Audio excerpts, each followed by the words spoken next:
Kafka Escritores presenta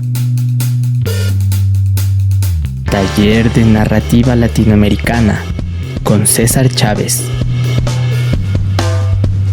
Si te gusta este contenido, déjanos tu like y comentario.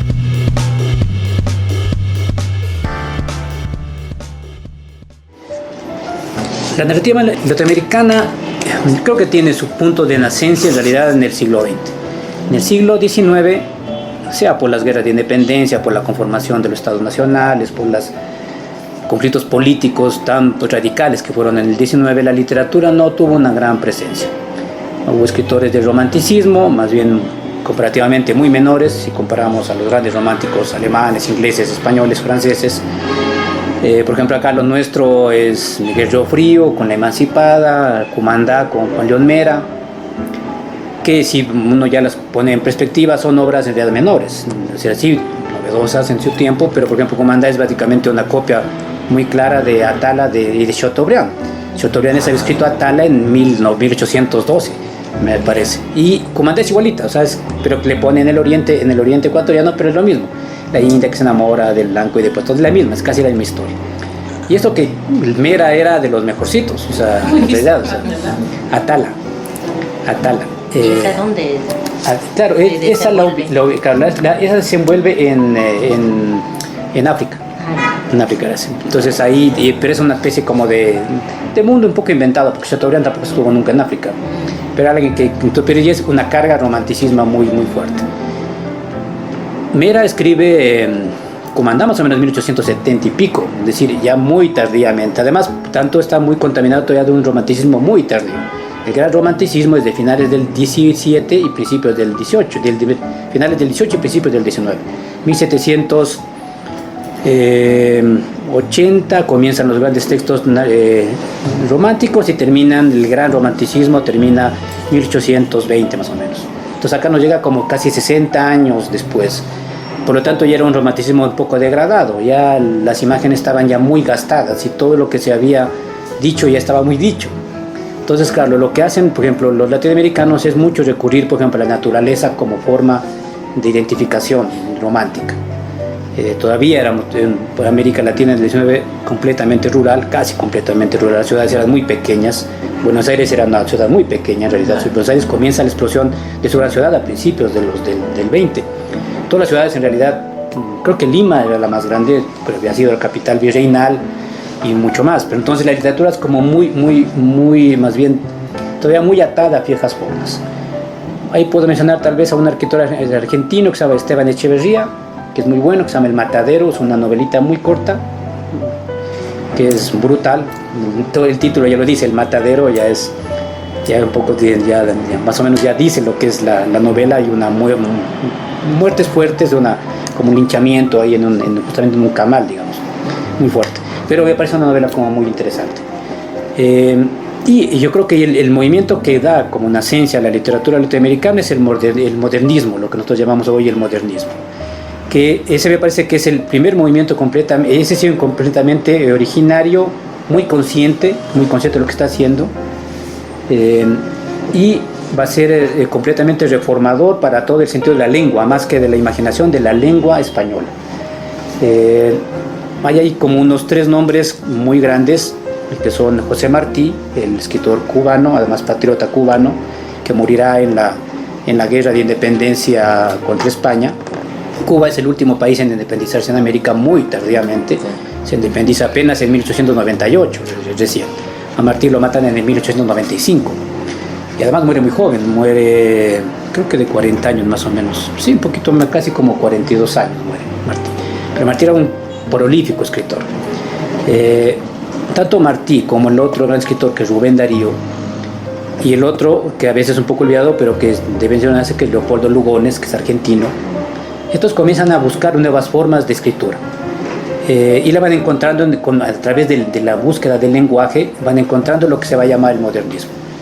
Rubén Darío lo hace a través de su primer libro, que se llama Azul, que lo publica en 1888.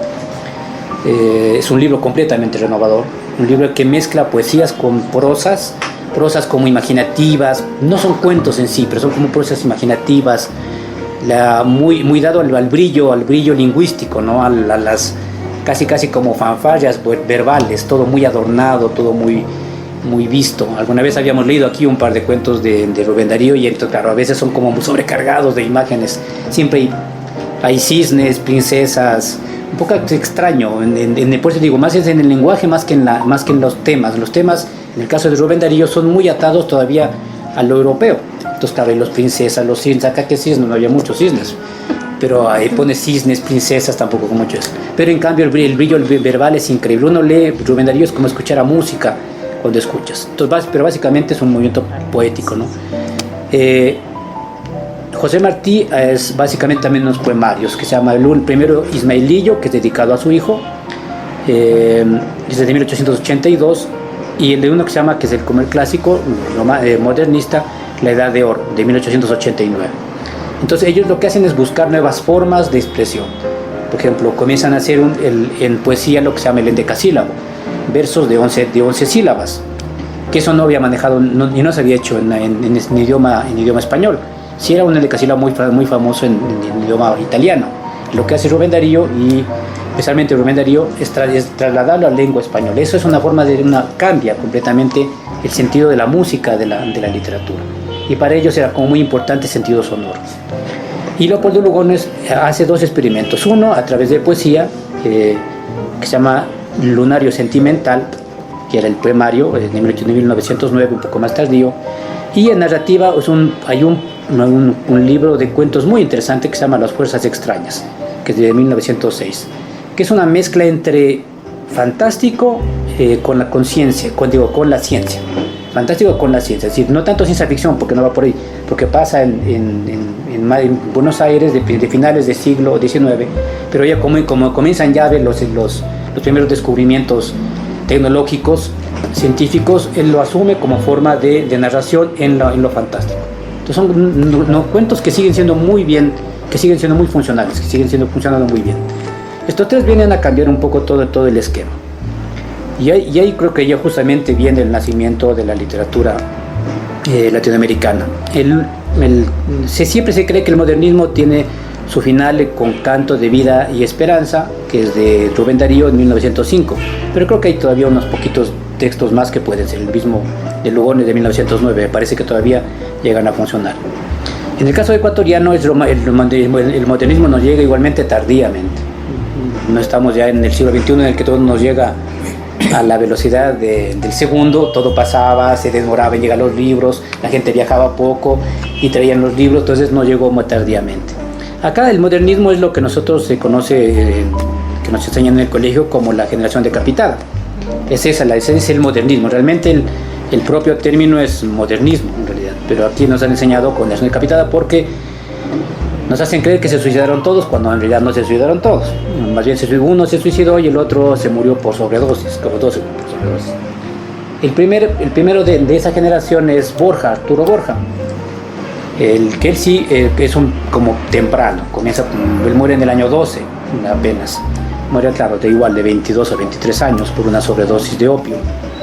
El siguiente es Camaño, que muere en el 19, ese mismo año también muere, me parece, Medard Reciba muere en el año 21, son los tres muertos. De ahí hay unos 3 o 4 poetas más, Humberto Fierro, José María Egas, que no mueren tempranamente, digamos, para principios del siglo, murió a los 50 años, era como medio normal, no era tan raro. Pero no es que suicidaron, digamos, más bien Fierro era profesor del colegio Mejía, por ejemplo, era profesor normal y corriente.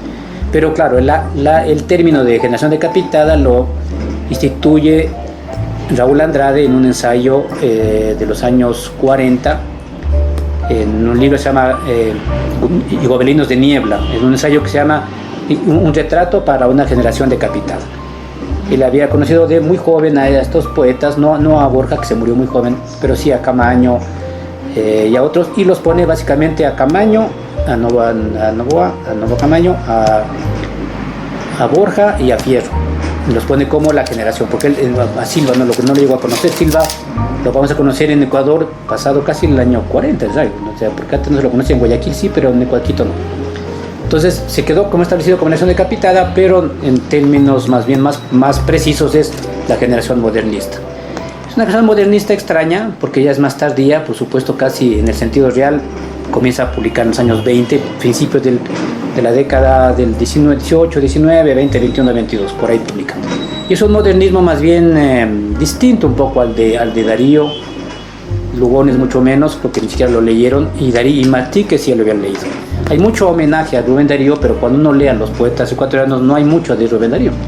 Más bien es como ellos tienen, tanto Borja Camaño, venían de familias de dinero y fueron educados básicamente en Europa. Entonces ellos no tenían como una constancia latinoamericana, sino más bien venían educados de las corrientes poéticas de Europa, de Francia especialmente, que Francia era finales del 19, bueno, todo el 19 era la ciudad luz, ¿no? La capital luz, París era la ciudad luz. Entonces más bien vienen de atados a otro tipo de poesía, pero es una poesía interesante. Tal vez el más novedoso en el sentido y el que más ha perdurado es Miguel Ángel Silva, gracias a que sus poemas se han vuelto pasillos famosos en realidad.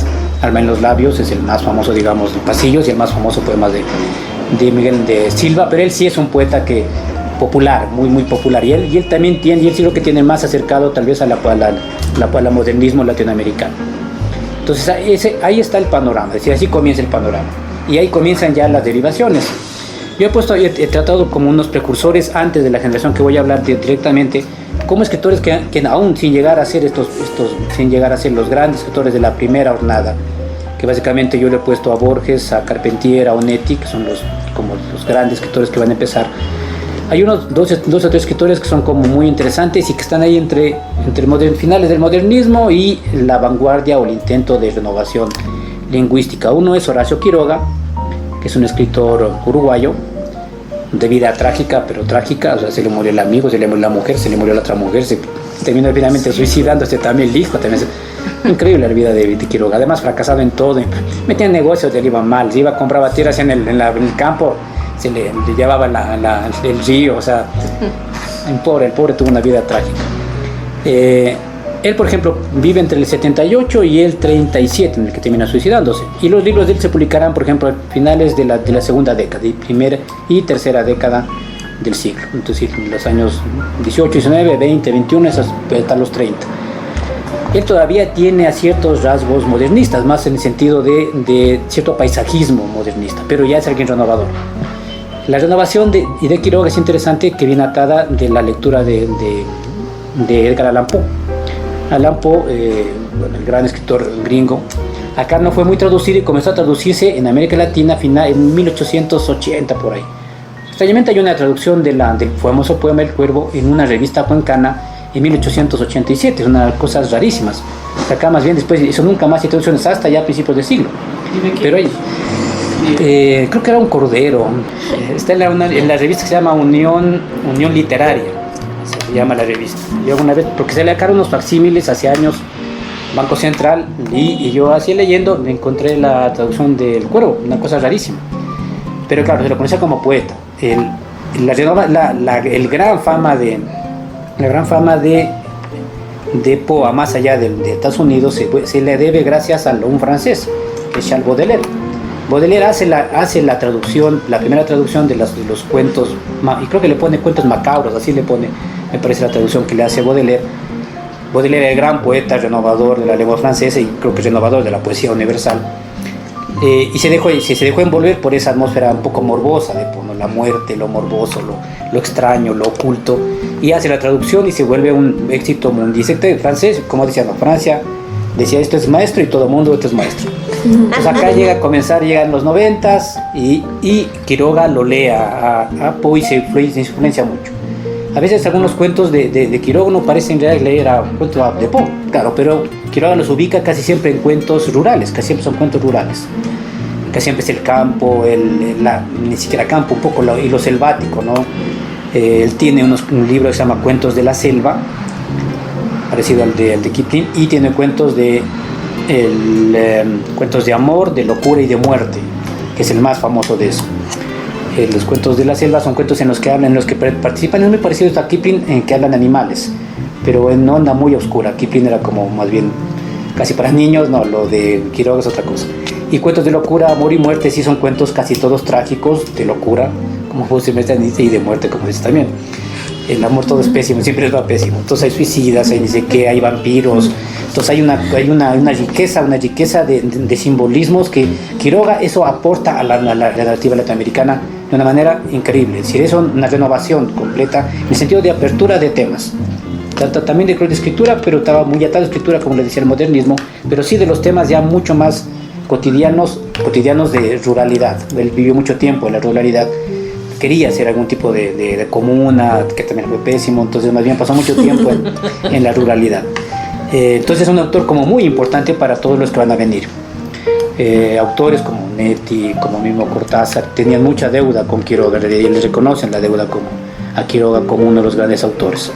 El otro es un autor que extrañamente influyó mucho, especialmente en el Río de la Plata, pero se lo comenzó a renovar, se lo comenzó a conocer más bien ya tardíamente, que es Macedonio Fernández.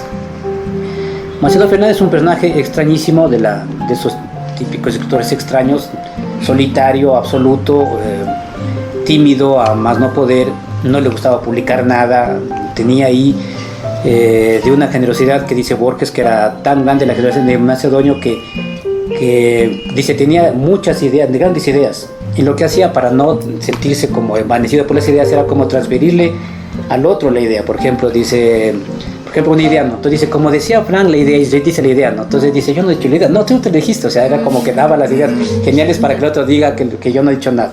Entonces, un autor que no publicaba casi nada en realidad. En los años 20 publicó unos 2 cuentos por ahí, pero como eran extrañísimos, son extraños en realidad, pasó desapercibido. Casi antes de morir Macedonio, que vio más bien una vida larga, unos 80 años, por el año 50 extrañamente, cuando ya había otra cosa, ¿no? Estábamos en otra revolución literaria. Se publicó su novela, que se llamaba Museo de la Novela de la Eterna, título rarísimo, Museo de la Novela de la Eterna, que la había escrito en los años 20 y 30, novela grande, en la que es una novela en la que se conforma solo con prólogos de la novela, solo son prólogos, solo son 80, 90 prólogos. Entonces, por ejemplo, dice, esta novela va a tratar, y por ejemplo, un párrafo y se acaba. El segundo prólogo, esta novela va a tratar y así. Una novela se va armando a novela de prólogos, una cosa completamente desquiciada y loca, pero completamente renovadora en el sentido de lo que se puede, en lo que se discute hoy, seguimos discutiendo qué es la novela, qué es una novela. En ese caso ya Macedonio plantea el Museo de Novela de la Eterna. Entonces una cosa extraña. Hay un personaje que se llama La Eterna, por eso se llama así. Pero van mencionándose, claro, y nunca se logra armar y nunca logras armar qué es la historia, aunque la intuyes, pero nunca logras armarla. Es una novela completamente renovadora. Entonces hoy, por ejemplo, ya en América Latina se lo reconoce a Macedonio como uno de los grandes escritores, por lo menos grandes renovadores de la forma novelesca. Y unos, no sé si sean cuentos, son como especie de viñetas, de relatos extraños, se llama Papeles del Recién Venido. Se llama Papeles del Recién Venido, se llama el otro libro que también se publicó, más bien ese como muy temprano en el 29, pero pasó muy desapercibido y se volvió a publicar en los 50, cuando ya a Macedonio se lo comenzó a reconocer como el grande que había sido. Y ahí también hay otro que, uno de los pocos premios Nobel latinoamericanos, seguramente el más desconocido de todos, que es Miguel Ángel Asturias. O sea, ¿quién ha leído Asturias en realidad? O sea, y es premio Nobel, extrañamente. O sea, rarísimo es eso. Pero es un gran también, a mí me gustaba uno que se llama Leyendas de Guatemala, que son como especie de cuentos muy bonitos, en realidad muy bien escritos, muy todavía atado, pero eso sí a un naturalismo, pero muy escritos muy poéticamente. Miguel Ángel Asturias es también nace en el mismo año que Borges, por ejemplo. En los 60, 50 era muy leído en realidad, 50, 60 era muy leído. Vivió después, claro, Guatemala siempre también fue una tierra de dictaduras, entonces claro, él siempre pasó casi exiliado y vivió casi toda la vida en Francia. En Francia entonces claro, publicaba, entonces antes por ejemplo el premio Nobel, uno de los requisitos para ser premio Nobel era que tenga tu libro que sea traducido al sueco o al francés. Y si no tenías traducciones, te fregaste, o sea, era así, pues, clarito. El caso por ejemplo, es el caso, por ejemplo, típico de Gabriela Mistral. Gabriela Mistral, ese año, cuando van a darle Gabriela Mistral, están al finales casi de la Segunda Guerra Mundial, todas las apuestas, se sabía que le iban a dar el premio a Paul Valéry, que era un gran poeta y ensayista francés. Además, un nombre increíble en toda la primera mitad del 20 francés. Un gran nombre, Paul Valéry. Extrañamente, Paul Valéry va y se muere. Tiene la mala ocurrencia de morirse cuando le mandan el premio Nobel. Entonces se quedan sin premio Nobel. Entonces alguien dice, hay una poeta interesante en América Latina que es Gabriela Mistral. Dice, pero a ver, déjenme ver. Dice, pero no hay ningún libro traducido. Entonces hacen una traducción como Flash, le presentan y le dan el premio Nobel. Bien por ella. Sí, pero así son las cosas que pasan en los premios Nobel. Pero una mujer muy interesante, en realidad, muy interesante. Ella vivió también casi toda su vida en Europa, también desterrada por los gobiernos dictatoriales de... Era profesora de escuela, una famosa profesora de escuela. Por eso también tiene un libro sobre poesías a los maestros, en realidad. Y casi siempre, por ejemplo, en los días del maestro siempre se dicta alguna poesía de verdad. Sí. Además siguió, claro, después vivió un poco de profesora, así, una mujer muy interesante, en realidad. Y de las primeras mujeres que escribían acá, digamos, las que se dejaban ver, porque había mucho ocultamiento. Entonces ahí estaba Asturias. Yo también supongo que porque vivió en Francia tuvo mucha más facilidad de que sus lecturas fueran traducidas. El libro más famoso de él se llama Hombres del Maíz, en realidad. Es como toda una especie de, como diría, de mitología, va creando sobre el maíz, ¿no? El maíz como eje central de la cultura centroamericana, también andina, por supuesto, después. Es decir, como eso, y van construyendo como estos... también son las con base en la tragedia, de las guerras, de las guerras internas. Libros que están muy marcados por la literatura americana del 20, es decir, mucho por el exilio, las dictaduras, las masacres. Guatemala ha sido una tierra de muerte, fue por muchos años tierra de muerte en realidad. Entonces, como ahí son me parece como estos nombres que van siendo los enlaces a la literatura, a la primera gran época. Yo creo que además, a mi gusto principal, es creo que la mejor época de la literatura latinoamericana, en la que yo puse 3 nombres, pero evidentemente hay algunos más, pero creo que son los que más me parece que sobresalen, que es Jorge Luis Borges, Alejo Carpentier y Juan Carlos Onetti. Se preguntarán por qué no les mandé cuentos de ellos, en realidad, porque me parece claro justamente que ya se ha hablado mucho de Borges, de Onetti, menos de Carpentier, pero se ha hablado mucho de ellos, ¿sí? Todos de una manera una vez hemos de haber leído algún cuento de Borges, seguramente también algún cuento o novela de Onetti. Entonces la idea era no volver a decir lo que ya se ha dicho. Yo sé que son grandes escritores, ya se ha dicho en realidad eso. Estos son renovadores porque ya estos ya van por otros caminos. Borges empieza como poeta, El fervor de Buenos Aires, su primer libro lo escribió muy joven, y Borges además siempre se vio como poeta, siempre hasta los últimos libros que publica, Los Conjurados, son libros de poesía. Él siempre se vio como un poeta. Comienza a escribir cuentos, en donde será extrañamente el elemento que lo hace más famoso, cuando ya tiene casi 50 años. O sea, creo que en el 47, me parece que publica ficciones en el 44, cuando tenía 45 años. El primer libro de cuentos. Se cree que, como siempre hay todas esas mitologías que se inventan o se crean, no sé, que dice que tuvo alguna especie de accidente, como algún desvanecimiento, y cuando despertó comenzó a escribir cuentos. Eso no le creo tanto, porque ya se ve que un poco lo que viene. Borges además fue un escritor prolífico, comenzó a escribir desde muy joven, como les decía. El Lunario Sentimental El fervor en Buenos Aires lo publica en el año 23, cuando tenía 24 años. Antes ya había publicado en revistas, en pequeñas revistas vanguardistas. En el caso de Borges es una cosa paradójica, porque empieza siendo un poeta vanguardista, es decir, renovador, yéndose contra el clasicismo, y después tiende más bien a ser un autor clásico, en el sentido de la forma, y más bien huye, más bien critica mucho en sus estudios, en su crítica. Después, por los años 30, fue un reconocido crítico literario, publicado en una revista femenina, extrañamente, había una crítica femenina.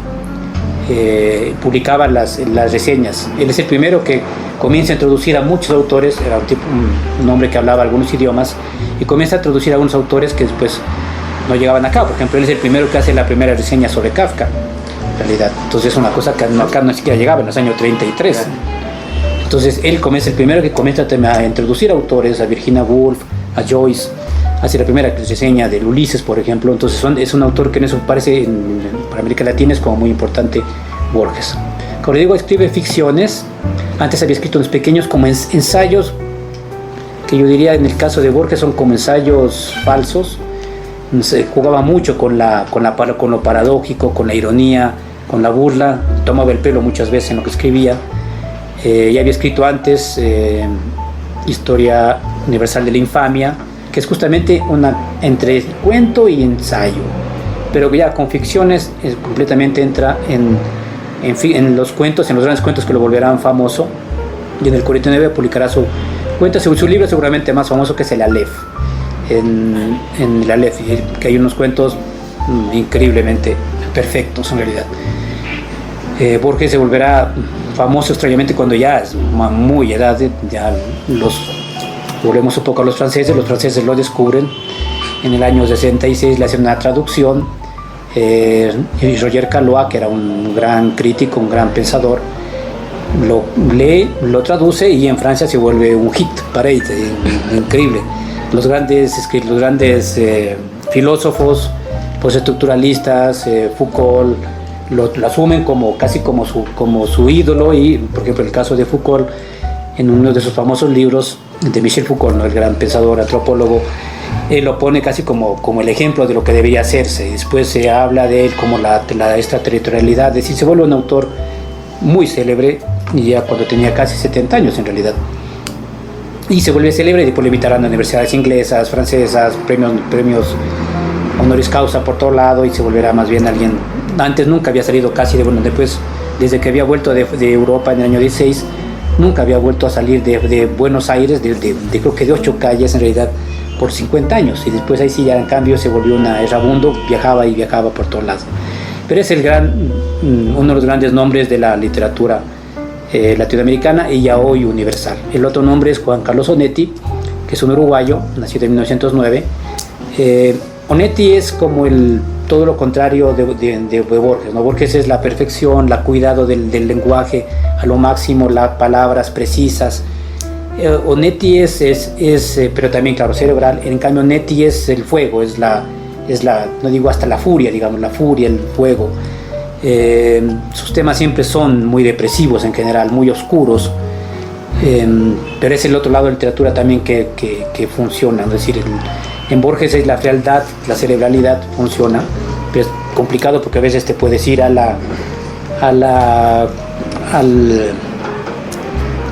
lo gélido, a lo que no te transmite nada, a lo que es puro juego cerebral, puro juego intelectual. Pero en Borges creo que hay ese salto, a veces a ese logro equilibrado.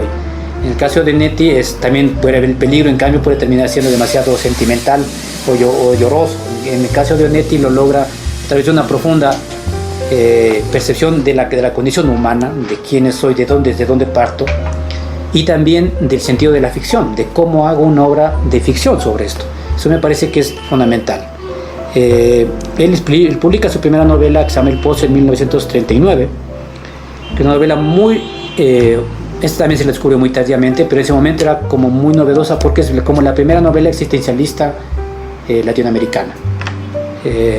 Ya se había publicado antes La náusea y estaba a punto de publicarse El extranjero, pero está ahí dentro de eso, dentro de esa corriente existencialista. La novela El Pozo es de un personaje que está encerrado en su cuarto y que no sale de su cuarto. Toda la novela pasa de encerrado en su cuarto haciendo una reflexión interior de sí mismo. La renovación de Onetti se produce por La vida breve, que es un libro que lo publica en el año 50, en el que inventa lo que se va a hacer como su marca de fábrica, que es una ciudad. Se inventa una ciudad que se llama Santa María. Es lo que un poco después va a hacer Borges, García Márquez con Macondo. En La vida breve es una novela como muy interesante porque la primera parte es de un autor, de un personaje que está ahí más bien fisgoneando a los vecinos cómo hacen el amor, fisgoneando a los otros vecinos cómo están, o sea, hay alguien que está mirando todo alrededor. Y también es un escritor y comienza escribiendo. Llega a la mitad de la novela un poco y él crea al personaje que va a crear Santa María. Es un juego interliterario, se podría decir, porque él se inventa un personaje que se llama Brausen, pues está escribiendo y dice: voy a inventarme el personaje Brausen, y Brausen toma tal vida que él va a inventar su propio mundo que se va a Santa María. Desde el año 50 todas las novelas siguientes de Onetti ocurrirán en Santa María, en diversas épocas, en diversos momentos, con diversos personajes que casi siempre se van a repetir. Brausen en las novelas posteriores será el dios, se la tienen ya puesta esta estatua como el dios que inventó el mundo. Se llama Brausen, no es Dios, no es el dios mosaico, sino el dios Dios Brause. Entonces ya Brause no va a aparecer nunca más en las novelas, pero está mencionado como el Dios. Ahí aparecerá el doctor Díaz Grey, que está por ahí, es un médico que siempre está, es como el que escucha todo, el que recibe todo y va contando todo. Entre otras historias, es el casi que cuenta todas las historias. Siempre son como historias contadas por alguien más. Voy a contar la historia de alguien, pero yo la voy a contar. Hay un narrador que es el que vive y percibido todo. Santa María terminará en una novela, en una de las novelas, Dejemos hablar al viento, cuando llega un gran viento huracanado y barre a Santa María y lo deja, Santa María desaparece. Así termina el ciclo de Santa María, que seguramente es uno de los ciclos más ricos de la literatura latinoamericana. De Onetti se ha hablado varias novelas, pero las más conocidas son Junta Cadáveres y El Astillero, que están muy atadas, ¿no? Junta Cadáveres y El Astillero muy atadas. Junta Cadáveres es un personaje que quiere fundar un prostíbulo, y que le va pésimo también. Entonces el astillero, un antiguo astillero quiere fundar un prostíbulo. Ese es como esas dos historias están muy atadas en sí. Junta Cadáveres y Astillero son como muy atadas, están atadas a la misma historia. Y es un extraordinario cuentista. Tan triste como ella, que es un cuento precioso.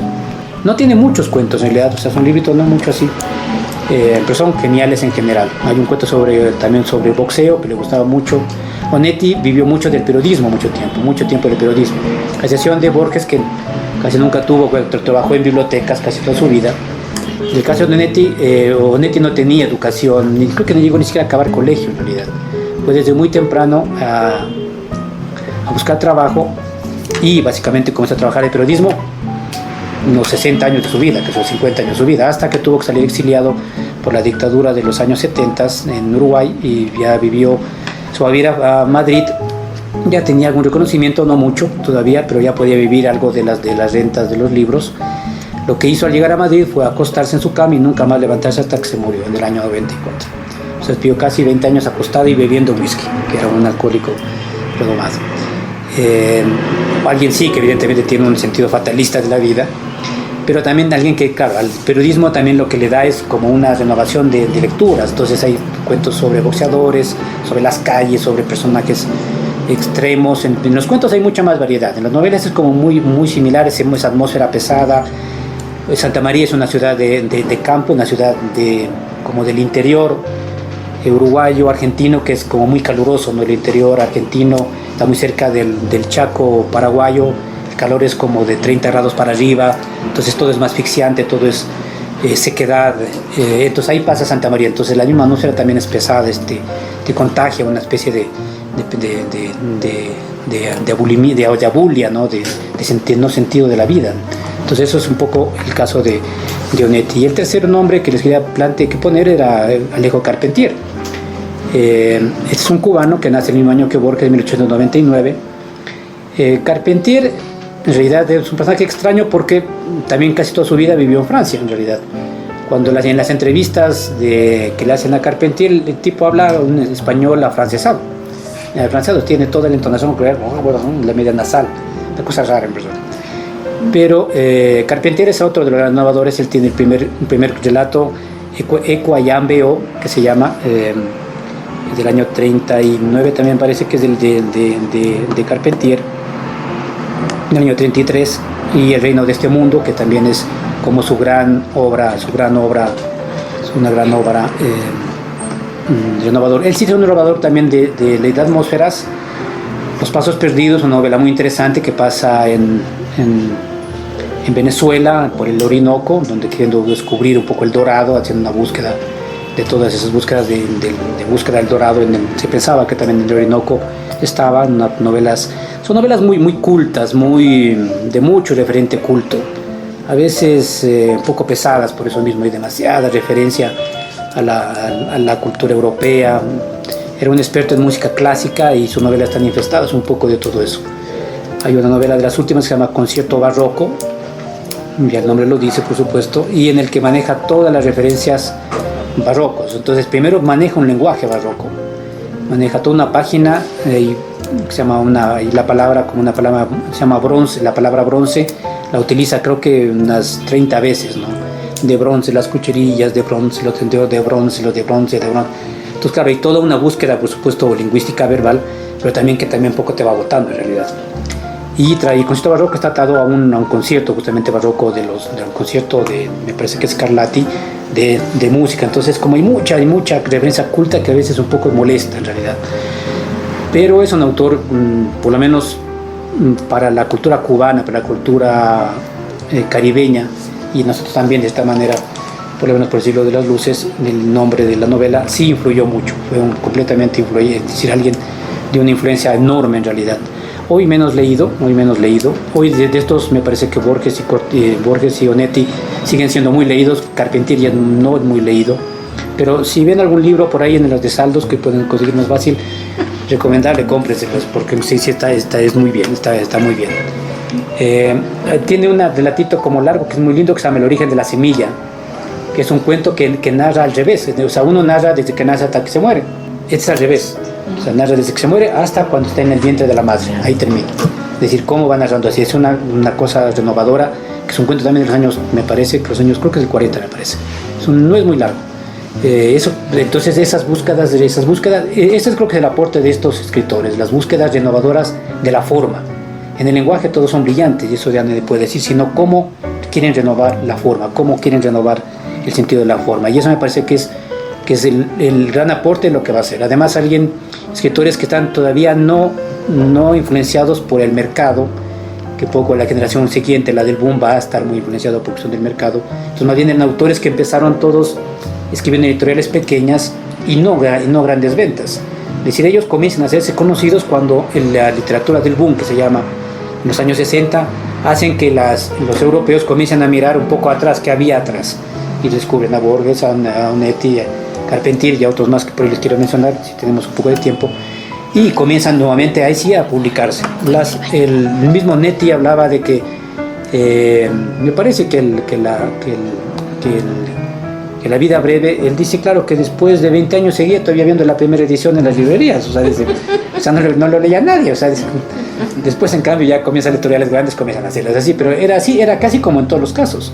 El caso de Borges, él no vivía de las rentas del libro, se vivía de su trabajo de bibliotecario, con su trabajo además muy mal pagado como bibliotecario. Puede dar fe. Yo puedo dar fe de eso. Además, Moreno me bajó más el profesor de entonces, claro, vivía además, era de biblioteca pequeña, llega a su madurez, ya a los 65, llega a ser director de la Biblioteca Nacional de Buenos Aires. Antes había sido bibliotecario de un barrio, bibliotecario de barrio. Y en el tiempo de Perón, Borges era antiperonista absoluto, Perón lo mandó de inspector de gallinas, como forma de castigo, lo mandó de inspeccione gallinas. Entonces Borges dijo, aquí ya, dijo, no puedo llegar a inspeccionar gallinas, entonces renunció. Y después cuando cayó Perón, que estuvo mucho tiempo, volvió a la Biblioteca Nacional. Y más bien vivía haciendo traducciones, vivió un poco de las traducciones y no mucho más. Es decir, más bien vivía una vida como muy difícil en realidad. Alrededor de estos, ya antes ya un poco de entrar a los autores un poco igual, brevemente así mismo les daré las referencias de los autores que les mandé los cuentos. Quería mencionar algunos, ¿no? Por ejemplo, Roberto Art, que es un argentino, él es de 1900. Art está muy atado también al primero Onetti, cuando lo primero que quiere, una vez que sale ya no puede estar, ni siquiera acaba colegio, ya estaba a tener que sobrevivir. Dice, pero yo algo así más o menos estoy escribiendo, algo le puedo hacer, me voy a ver. Entonces va a verlo, entra al periódico donde trabajaba Art. Art manejaba una revista y un periódico. Entonces le dice, ya había publicado unos libros. Libros que va todo, por ejemplo, él escribe más o menos en la misma época que Borges. Mientras Borges era como el cultismo y se era muy llevado con la gente de la aristocracia, aunque él no era, pero de la aristocracia argentina. Art era de la calle, venía de la calle. Y él tiene unos libros que son es lo primero que se escribe como de lo urbano. Tiene Los Siete Locos, un libro, el otro se llama El Juguete Rabioso, Siete Locos, El Juguete Rabioso, Los Lanzallamas, que son libros renovadorcísimos, pero en lenguaje un poco descuidados, pero las historias son brutales y completamente como punchos, son fuertísimas. Por ejemplo, El Juguete Rabioso es un libro de unos niños, chicos, ¿verdad? Entre niños y adolescentes, que son unos delincuentes, o sea, van robando, son los bandoleros, pero en el principio hablamos de 1920 o 30, es decir, eso ni siquiera había, pero ya había, claro, la inmigración en Argentina. Si bien llegó a migración que con dinero, también llegó mucho inmigrante pobre comenzaron a atacar. Los niños llegaban, no tenían qué hacer y lo que llegaban es la delincuencia. Eso pasa también en Juguete Rabioso y mucho en Siete Locos. Y los lanzallamas, que también trata de eso, de estos chicos que más bien eran unos salvajes. Entonces, claro, una cosa, por ejemplo, que a Borges le parecía detestable, en realidad. Borges pertenece a una generación que se llama la generación de la revista Sur, de la que fundó Victoria Ocampo, que es extrañamente hermana de Silvina, de la que vamos a hablar. Ella fundó, los Ocampo venían de las danzas aristocracias campesinas argentinas, todavía eran estos típicos hacendados que vivían en las haciendas y que manejaban sus haciendas, eran como los señores amos de su tierra, no como hoy que tienen la hacienda y te viven acá, y te manejan allá. Estos sí, y tenían mucho dinero, fueron hipereducadas, y lo que hace Virginia Ocampo en el año 33 funda la revista y se trae a Bioy Casares, a Borges, a Bianco, que eran como los grandes escritores y muy cuidadosos, Malea, y un poco deja afuera a estos escritores que eran Art y otros más. Lo que hace Onetti, le dice, vea maestro, quiero trabajar. Dice que se va a hacer, dice escribir, bueno, dice, pero antes de escribir, dice, vamos a pegarnos unos tragos. Era creo que las 10 de la mañana, dice, 10 de la mañana, lunes, dice, pero maestro, 10 de la mañana, vamos a ver. Y se pega la borrachera, entonces dice, era así, pero acababa la borrachera y después se pone a escribir como loco. La obra de Art, que muere joven, muere a los 40 años, es inmensa, tiene creo que unas 8 novelas, libros de cuentos, algunos, y unas que se llaman Los retratos porteños. Son, creo que 3 tomos así, de montones, escribía por montones. Y era, claro, evidentemente ese mismo apresuramiento lo hace descuidado a la escritura. Pero claro, él lo que quería era comunicar toda esa fuerza que tenía y funciona, yo creo. A veces un poco novelista, hay un poco a veces principios, hay mucho descuido en la lengua, pero te transmite evidentemente toda esa fuerza que quiere narrar, esa violencia de esa primera ciudad, Buenos Aires, de esa ciudad que está fundándose, que está creándose en realidad. Es una cosa interesantísima en el caso de Art. Art también tendrá, por supuesto, creará su lado de literatura en Argentina y después un poco en América Latina, que es el lado de ese lado como testimonial de lo que se va viendo, de lo que se va, de la violencia, de la furia social, un poco que vamos viendo, que ha habido toda la vida y va a haber en realidad mientras haya una sociedad tan injusta como las nuestras. Entonces ese es el lado de Art, un lado que Onetti dice es el lado que yo voy, aunque en Onetti no hay denuncia social nunca, o hay muy sutil, sí hay esa fuerza sanguínea que la tenía Roberto Art. Ese, por tanto, también es un autor que me parece que está rodeando a esa gran generación. Y uno que un poco mayor, que digamos un poco más joven más bien de ellos, pero que es interesante, que es José María Arguedas, que es un autor peruano. José María Arguedas viene del mundo indígena, si bien era mestizo, pero fue criado por indígenas en el Alto Perú, y eso es una marca radical para él. Tiene 2 novelas fundamentales que se llama Los ríos profundos y Zorro de arriba y Zorro de abajo, así se llama, Zorro de arriba, Zorro de abajo y Los ríos profundos. Son novelas muy hermosas, muy bien escritas, muy atadas también, por supuesto, al pensamiento indígena. Zorro de arriba y Zorro de abajo básicamente son una leyenda. Y los primeros cuentos también son de experiencias indígenas. Jaguar Fiesta se llama el primer libro de cuentos, Jaguar Fiesta. Son muy lindos en realidad, son muy lindos. También tuve una vida muy torturada, ese mismo origen, esa misma conflictividad entre lo indígena, lo mestizo, lo blanco, lo marcó mucho. También terminará suicidándose en el año 60. Sí, una marca, ¿no? Una marca de estos personajes. Pero es un personaje como muy interesante, en realidad, en general. Y hay ahí finalmente, para terminar un poco esta parte, ya entrar ahí, hay dos escritores que son como fundamentales en mi percepción. Uno, que es mexicano, que es Juan Rulfo, que él es un poco menor que ellos, pero está escrita dentro de esa misma generación. Juan Rulfo escribe, de los que no han sabido, solo escribe 2 libros. Es increíble el caso de Juan Rulfo. Escribe primero un libro de cuentos que se llama El Llano en Llamas, en el año 51 me parece, y después publica Pedro Páramo, en el año 54. Y con eso suficiente para quedar en la historia universal para nada. Entonces, eso a veces cuando siempre dicen, ¿no?, la escritura, no, puedes hacer como Rulfo, o sea, escribir 2 libros y suficiente. Además, 2 libros de casi 4 años nomás, no tenía más, casi no había publicado un par cuentos del Llano en Llamas antes y después nunca más ya publicó. Hubo presión para que publique un montón de veces. él dijo, claro, que él dice, es que a mí me contaba, él también me cuenta, ¿no? Dice, a mí me contaba las historias mi tío Anselmo, dice que, pero ya se murió, entonces ya no hay quien me cuente nada. Pero son dos libros fundamentales. Llano en Llamas son unos cuentos muy hermosos de la ruralidad mexicana, de la mexicana post guerra civil, ¿no? Todavía arrastrando esa violencia de la guerra civil, de la Revolución Mexicana, de la guerra cristera, que también es muy importante para México. Y el caso de Pedro Páramo. Pedro Páramo es uno de estos generales que invadían tierras, se adueñaban de personas, de mujeres, de tierras, y eran los amos y señores. Alguien que tiene cientos de hijos, bueno, creo que en el caso de la novela creo que son como 60 hijos, creo, o sea, porque violaba a las mujeres. Entonces hay toda esa búsqueda de la paternidad, de la profundización. Hay una especie también, yo creo que en Pedro Páramo, algo de la Divina Comedia, ¿no? De esa profundización hacia el infierno hasta llegar al abajo. Novela fundamental, la novela además muy compleja en la estructura, novela muy corta pero muy compleja, sí, te demanda mucho, pero me parece que es una de las novelas fundamentales de la literatura latinoamericana y me parece que mundial en realidad. Entonces, claro, pero Rufo va a influenciar en todos ellos. Y en nuestro caso, Sierra Arriola, por ejemplo, tendrá mucha cercanía con Arriola, eran muy buenos amigos.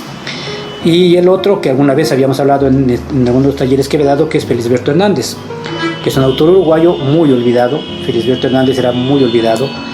Es un autor básicamente de cuentos, una novela que se llama Hortensias, pero los cuentos son lo fundamental. Felisberto Hernández tiene un libro de cuentos que se llama ¿Dónde se encendían las lámparas?, que son unos cuentos son entre fantásticos e irónicos, una cosa extrañísima. El lenguaje es un lenguaje como evanescente, no nada que se pueda agarrar, asumir, sino que todo está como muy contado suavemente, muy pintado como levemente.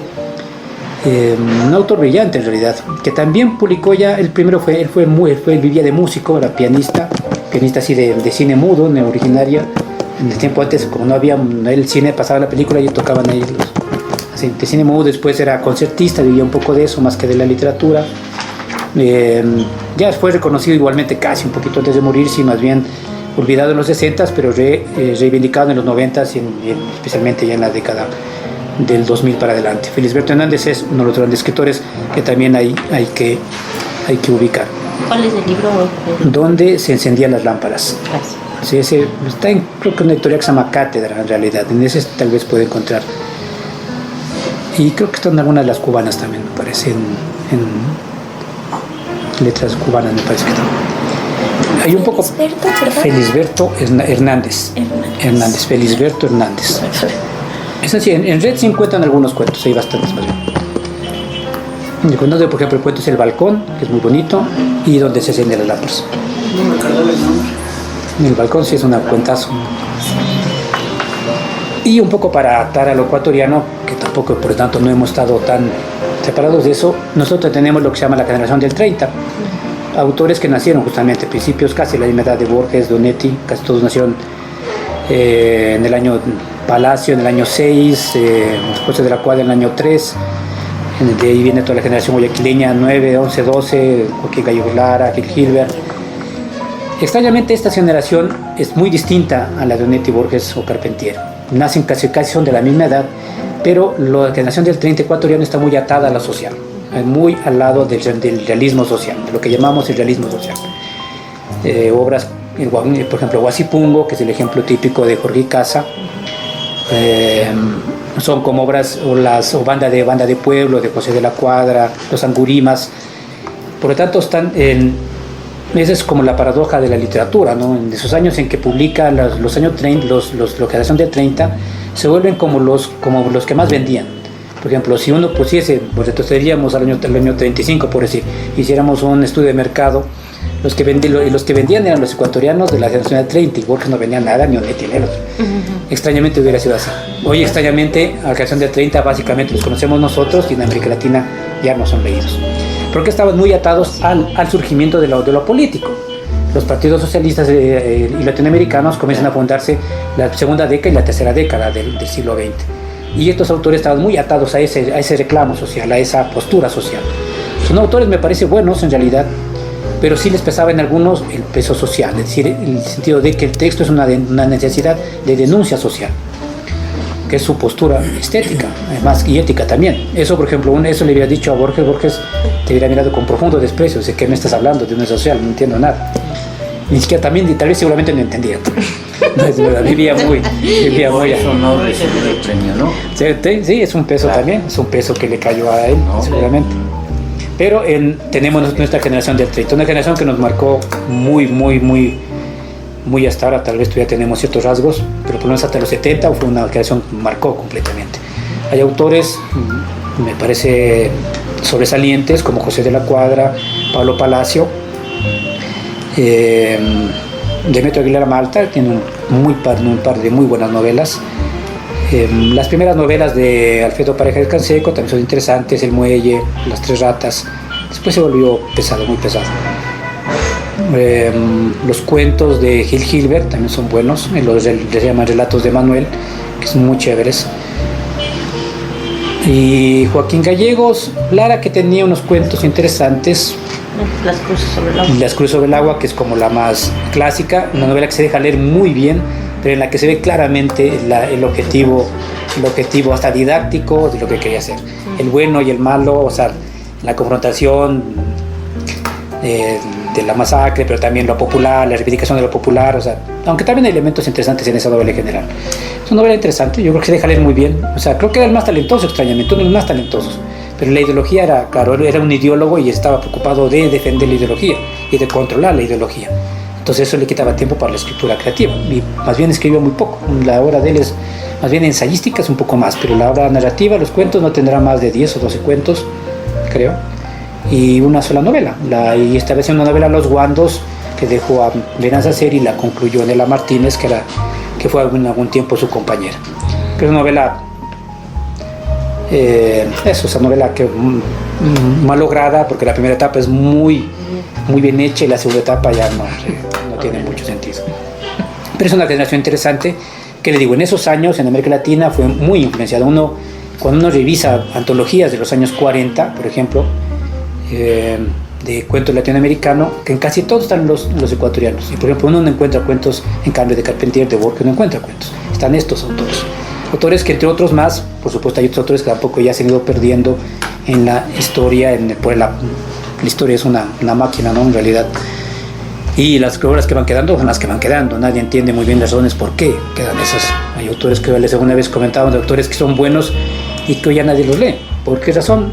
Son esas extrañezas de la literatura. O sea, no hay una razón ni siquiera económica.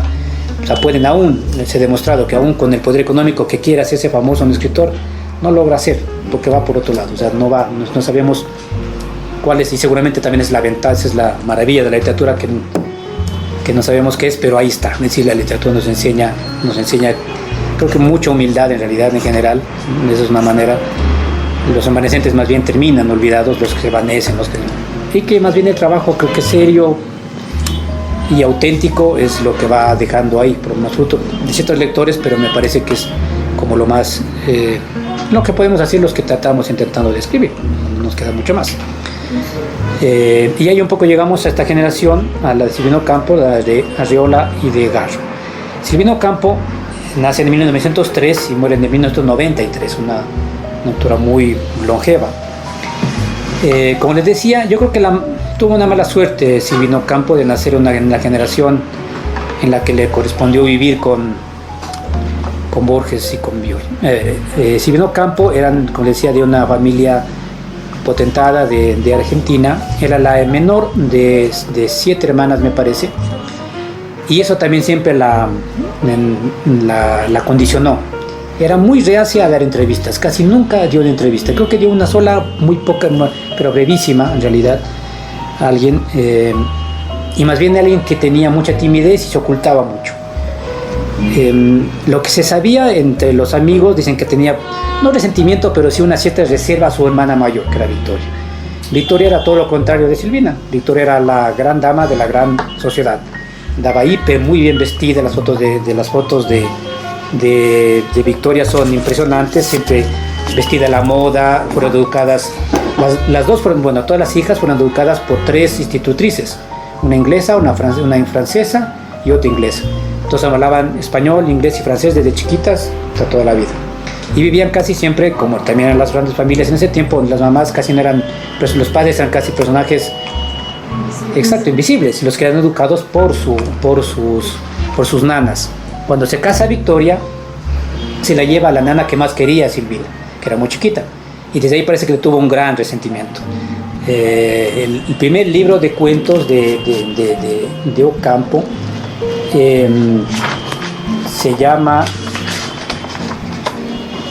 es una antología rara porque es una antología que le sacan cuentos pero le ponen todos los libros, un libro, se llama Viaje Olvidado, el primer libro de cuentos del año 37.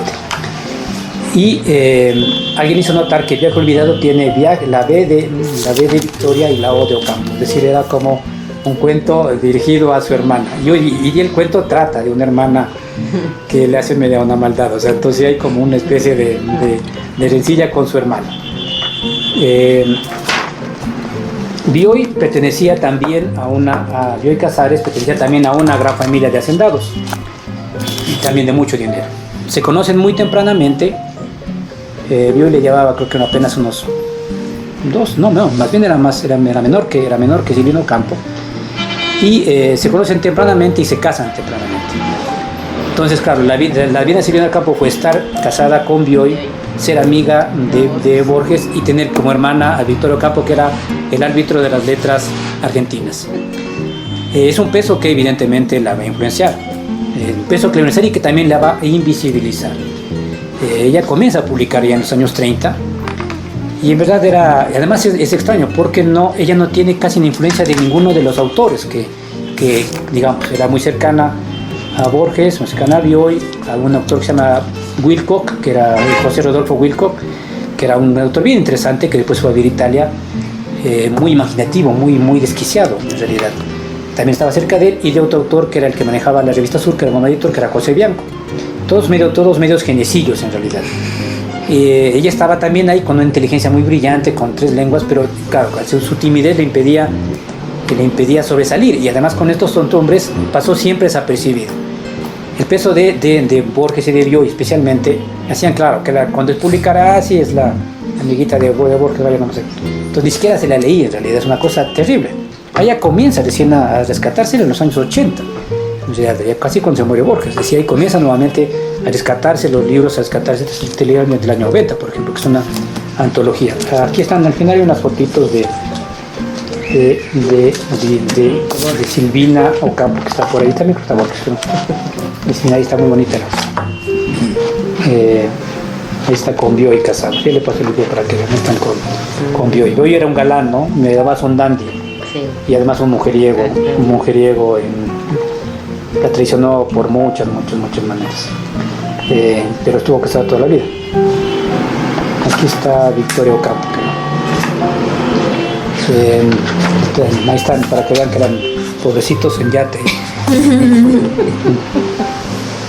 Y aquí están, creo que están Borges en la playa, está Borges, Bioy, Silvina Ocampo, Mitre, que les gustaba mucho ir a la playa con Borges. Les pueden pasar para que vayan viendo el libro.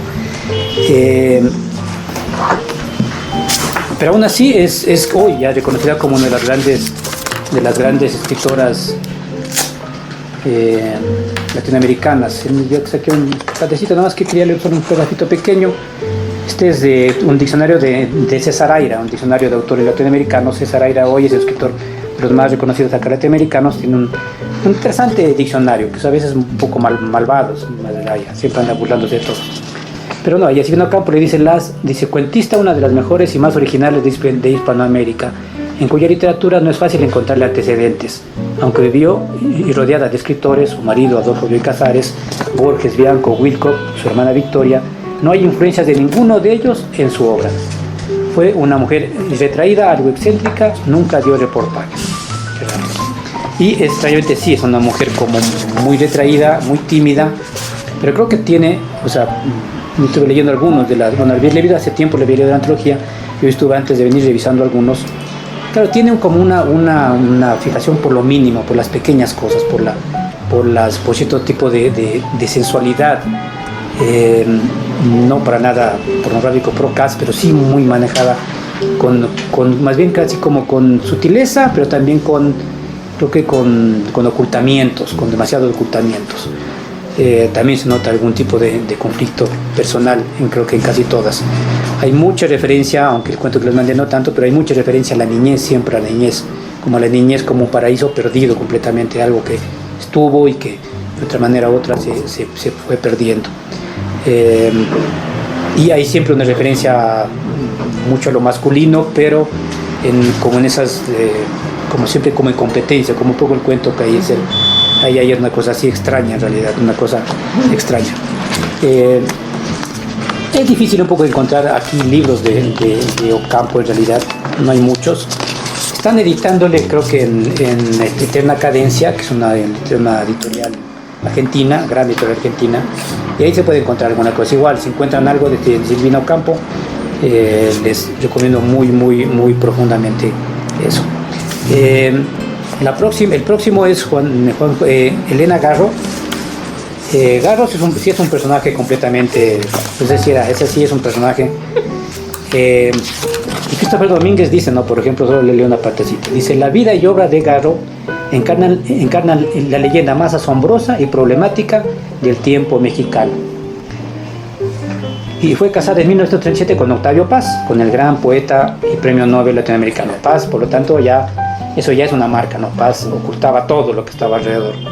Con quien vivió un turbulento matrimonio que terminó legalmente en 1959. Garro desarrolló una relación paradójica con las luces y las sombras del poeta. Paz es la amenazante hipóstasis del mundo para Garro. Por un lado, sus cuentos y novelas dependen de una fantástica persecución encabezada por su exmarido.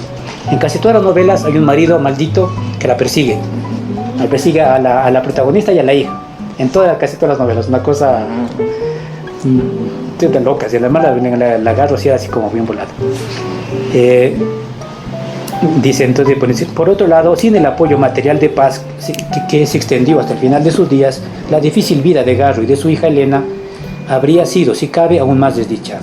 En una entrevista concedida a Gabriela Mora en los últimos años de su vida, Garro ratificó la vigencia de su vastísima querella existencial. Dice sobre Paz: y quiero que sepas de una vez, primero, que yo vivo contra él, nací contra él, tuve una hija contra él, quise a mi familia contra él, estudié contra él, bailé contra él, tuve amantes contra él, escribí contra él y defendí a los indios contra él, escribí de política contra él, en fin, todo, y lo que yo soy es contra él. En la vida no tienes más que un enemigo y con eso basta, y mi enemigo es Paz. Increíble, ¿no? Increíble, qué terrible, exacto, terrible. Porque era una mujer muy compleja, muy complicada.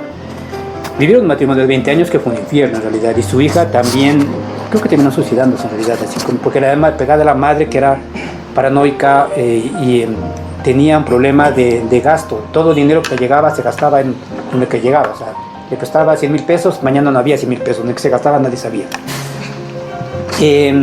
Después, en el año 2006, comienzan a sacar unos documentos, a desclasificar documentos políticos, y después se entera la gente que Elena Garro había sido espía de los servicios de espionaje mexicanos. Entonces ella jugaba, entonces ella, claro, estaba en el mundo cultural mexicano, esposa de Paz, estaba abierto de eso y además autora. Entonces ella hacía las denuncias de los autores que eran izquierdosos o comunistas, todo eso. Cuando hubo el levantamiento de Tlatelolco en el año 68, en octubre de 68, famoso movimiento radical para México, donde mataron a más de 2,000 estudiantes. Eso, por ejemplo, hay un capítulo, una novela pequeña de Bolaño que trata de su amuleto, trata sobre esa cuando entraron a la UNAM y mataron, desalojaron. Garro fue la que denunció quién eran los cabecillas de esa, y estuvieron presos. Garro además, claro, entonces ella cogió el pretexto de que le querían hacer algo y se fue a vivir a España. Ella vivió desterrada, digamos, entre comillas, muchos años, y después volvió. Y claro, volvió, se hicieron amigos algunos, claro, pero también con todos peleándose, porque dice, claro, que era una mujer, claro, todo el mundo quería ayudar, pero ella primero pensaba que había alguna trampa de Paz en todo lado, que le quería hacer daño a Paz de algún lado, entonces con todos terminaba peleando. radicalmente así, en una vida muy compleja. Extrañamente también después se descubrió que más bien era doble espía en realidad, que también le pagaba la CIA para investigar a los investigadores mexicanos, una cosa así. Entonces, claro, una parte, aquí este es Christopher Domínguez habla, dice una parte, dice, claro, esto parece una novela de ella, en realidad, esto parece novelas así de todos de espionajes y de todo el mundo se espía, todo el mundo quiere poner trampas. Esa sombra de paz fue tan grande, por lo menos cuando estaban casadas, que ella recién comienza a publicar en los años 60 en realidad. O sea, ya una mujer casi de 50 años. Cuando ella había publicado, o sea, había tenido ya escritos muchos, ella ya tenía escritos hace tiempos libros. Tiene algunos, ella más bien, por lo menos en los años 60, 70, en México era muy importante como obra teatral, como mujer de obra, como de mujer de escritura teatral. Y su novela más famosa que se ha vuelto a publicar y a reivindicar mucho es Los recuerdos del porvenir. Es una novela muy interesante en realidad del año 63, que sería como la novela precursora del realismo mágico. Lo ubica, sí, en el campo mexicano, en el tiempo finales de la Revolución Mexicana, en el que maneja ya los tiempos, que después va a manejar García Márquez. Siempre se ha hablado, claro, después ya una vez que ya surge el realismo mágico, será una novela reivindicada como precursora de eso. Es una novela muy interesante. Esa novela sí he visto que la han vuelto a editar en Fondo de Cultura. Una novela muy interesante, el manejo de los tiempos, que un poco como lo hace García Márquez en la soledad, ¿cómo se me olvidó también? 100 años. 100 años de soledad, exacto, que se publicará 4 años después. Por lo tanto, esa novela del recuerdo del porvenir de Garro será como una novela de las que hoy, por ejemplo, se reivindican mucho en realidad en el sentido de estructurar. Las novelas de Garro, las últimas novelas de Garro más bien se reivindican hoy por la condición femenina, es decir, porque en todas las novelas, las últimas 4 o 5 novelas hay, como les decía, en todas las novelas hay el marido que la persigue, o la suegra que la persigue, o los amigos del marido que la persiguen, y que siempre los personajes son la madre y la hija. Entonces en todas pasa eso. Entonces hay evidentemente un tema que no la va a abandonar nunca, es el tema complejo. La recuerdo de porvenir, yo la leí también hace tiempo, una novela muy interesante, y esa es la que les recomiendo. Al ser una mujer tan contradictoria también, por ejemplo, ella se sabe que estaba muy afecta al gobierno de Díaz Ordaz, que es el que manejó el que desató la represión en Tlatelolco. También estuvo mucho tiempo viviendo con los indígenas, mucho tiempo viviendo en el campo, trabajando con los indígenas y con el campo. Que un poco dice aquí, ¿no? Dice que defendía a los indios contra él, por ejemplo. Entonces vivió mucho tiempo con eso. Por eso el cuento también tiene mucho de ruralidad. En el cuento hay mucho, evidentemente, el sentido de la ignorancia está muy presente en eso. Y también tiene evidentemente un pequeño dejo ahí de crítica social o de apego, digamos, un poco a lo que hablamos antes, de ritmo social, un poco por ahí. Entonces ese es Garro, un personaje en realidad, creo que interesantísimo como personaje en realidad. Últimamente están rescatándose mucho Fondo de Cultura, salieron un tomo grande, eso ahí en Fondo de Cultura de aquí de Ecuador, de las novelas desde el año 83 para adelante, digo también que están unas 5 o 6 novelas. Y sé que también ya van a traer los cuentos completos de Garro en el Fondo de Cultura, entonces también ahí recomendado por si acaso alguien quiera visitar. Y el último autor, que ya con eso cerramos para un poco, a ver si comentamos algo de los cuentos, creo que alcanzamos, después leemos el turno, es Juan José Arreola. Juan José Arreola es un autor también no tan conocido, en México sí, pero no fuera del mundo mexicano. Nace en 1918, muere más bien ya muy avanzado, 2001. Es un autor que es muy original. A mí me parece que el rasgo que le marca, por lo menos dentro de toda la literatura mexicana, es el rasgo de la originalidad. Es un autor de relatos muy breves, de relatos casi todos breves. Apenas escribió una novela, que interesante, aunque escribió novela, algunos dicen que Rulfo le ayudó a redactar. No creo tanto, pero que más bien Arreola apelaba mucho al humor, a la ironía, a la burla. En general es muy burlón, pero casi todos los cuentos un libro que fue como aumentándose. El primer libro fue Invención Varia, después Confabulario, después Bestiario. Más bien es un libro que fue haciéndolo colectivo, es decir, del libro fue aumentando. Cada cuento que iban haciendo una sección y lo iba aumentando. Este es casi toda la obra en realidad de Omeque. Sí, no van a estar aquí la novela, pero la Oscuri sí, una novela. Hay una edición que salió con de Cultura que es como confabulario final, algo así que se llama, que está esto y un poco más, nos vienen los artículos ensayísticos o de crítica que un poco sale, pero ese es casi toda la obra en realidad. Entonces, por ejemplo, son cuentos en realidad de paginita y media, pues les mandé unos 4 que más bien son como cortitos, que estaba bien esa paginita que encuentro, me pareció más preciso que mandarles cuento, entonces no estaban los 4 relatos. Arriola es interesante por la influencia que va a tener poco de Borges en realidad, tiene una influencia de Borges y de Kafka.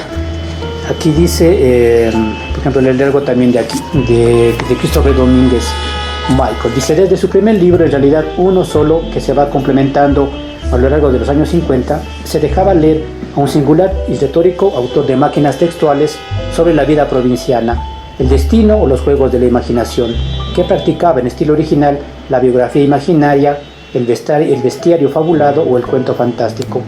Arriola, a mitad de camino entre Kafka y Borges, devoto de Marcel Schomp y de Giovanni Papini, realizaba una selección magistral de todos estos temas literarios que nuestra prosa había olvidado o desperdiciado.